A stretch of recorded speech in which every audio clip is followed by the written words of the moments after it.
Customer service.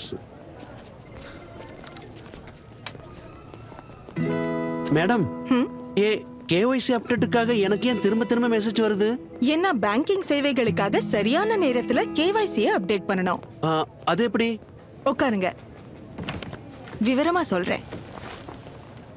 அடையாளம் அல்லது முகவரியில் எந்த மாற்றமும் இல்லை என்றால் உங்கள் வங்கி அல்லது ஏடிஎம் அல்லது பிசினஸ் கரஸ்பாண்டன்ட் அதாவது பிசி இடம் செல்லுங்கள், அல்லது வங்கியில் பதிவு செய்யப்பட்ட மின்னஞ்சல், மொபைல் எண், மொபைல் வங்கி செயலி அல்லது கடிதம் மூலம் அதன் அறிவிப்பை வழங்கவும். ஒருவேளை ஏதாவது மாற்றம் இருந்தா அப்ப சமீபத்திய அடையாள அட்டை மற்றும் முகவரி சான்றுகளை காட்டுங்க. உங்கள் கணக்கை செயலில் வைத்து பேங்கிங் சேவைகளை அனுபவியுங்க. அவ்வளவுதானா? அவ்வளவுதான்.